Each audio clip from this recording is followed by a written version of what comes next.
335. Controls. Chalcedon Report number 32, April 10th, 1968. The economics of the world are out of control. The various civil governments, all socialist in varying degrees, have long experimented with controlled economics, that is, with socialism in its various forms. They have favoured a controlled economics over a free economy because it means more power to the state.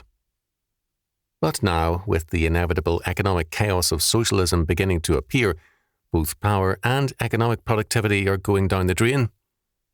The immediate result will be more controls. How can two such assertions be made? Out of control and more controls. Simply this. The reaction to the loss of power and control over the economy is to grab for more power and more control, as though this were the answer. The controls put the economy into a disastrous course. More controls will only increase the disaster. But frightened men react dangerously and hysterically. When a man's car begins to go out of control, the reaction is to grab the wheel more tightly, not to act sensibly. I have seen men, sliding on an icy road, do the very worst possible things, hit the brakes hard and grab the wheels sharply, and only increase the loss of control by their actions.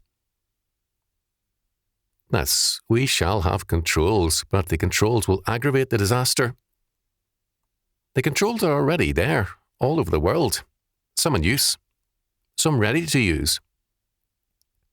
Consider, for example, some of the controls which exist, ready for use, in the United States. First, the federal government has the legal right now to enter all safety deposit boxes when it deems that an emergency warrants it. Second, all checks are subject to and routinely processed by microphotographing, so that a complete file of every check written is available for federal inspection. Third, all large withdrawals of cash must be recorded for reporting. Fourth, all money sent abroad by check is carefully recorded, and so on. The vast data files accumulate to give us as nearly total a picture of every man's economic life as possible. Banks are a key to this information, and through the Federal Reserve System, banking is today virtually socialized. This all sounds frightening, and in one sense it is. But let's examine it from another perspective. The federal government, like all civil governments virtually, is drowning in an ocean of data. The more the data accumulates, the less manageable it becomes, and the less usable it becomes, because there is too much to handle, assimilate, and use. You can find a needle in a pin tray, but not very readily in a haystack. Take, for example, the Internal Revenue Service, one of the most efficient and best managed branches of the federal government. Criticise the Internal Revenue Service as much as you will on other grounds, but grant this fact. It has to collect and deliver funds to the federal government regularly. It has to produce, in other words, something not required of most federal agencies. It functions successfully because it has a core of able and effective administrators, officers, clerks, and workers. But the Internal Revenue Service is increasingly plagued with internal problems, lost files, misplaced records of receipts, and so on. Problems connected with missing data.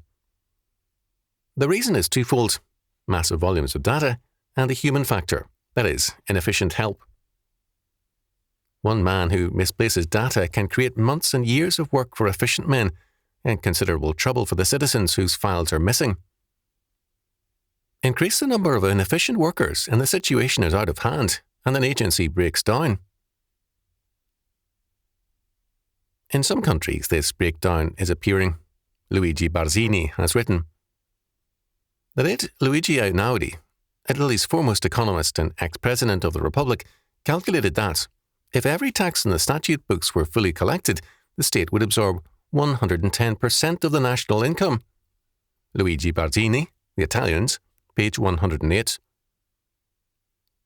In many countries, there is a growing inability to collect taxes because of the breakdown of a huge bureaucracy which is drowning in its own files and processes. But this is only a small part of the breakdown which controls bring on. The attempt at total control is essentially religious. The state usurps the prerogative of God. It plays at being God, and, like God, it aims at total knowledge. God, having created and determined all things, knows all things. The aim of the state is total knowledge for total controls. The state cannot possibly attain either, and the result is a collapse.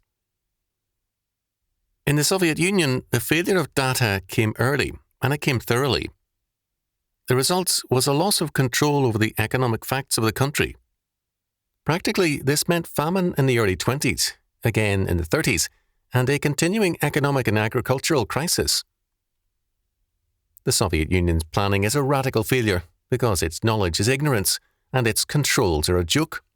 It cannot control the economy. Without foreign aid in the form of credit and without imperialism, it could not survive. For knowledge and controls, the Soviet Union substitutes force and brutality. Its data is a mess, and its controls a jumble of ineffective contradiction.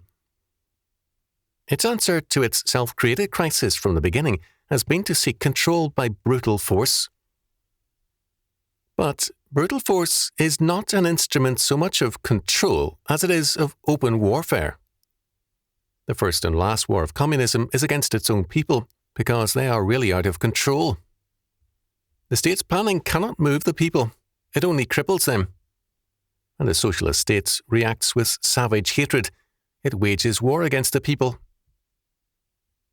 How far will we go in a world out of control, a world reverting to jungle warfare in the streets of America, South America, Africa, Asia, Europe, and behind the iron and bamboo curtains? Much of the jungle warfare, if not almost all, in the United States, is subsidized by a federal government already at war with the people. But a socialist world is an impossibility.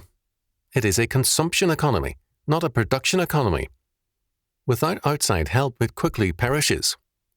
That death is in the offing, and it will be an ugly, hard death, but die it will. The economic tailspin, devaluation followed by devaluation, inflation and more inflation, all this and more, followed by and accompanied by plague and epidemic, will mark the end of an age. The era of the Enlightenment, the age of humanism, will perish. In its place will come a Christian reconstruction, a free economy and true law and order.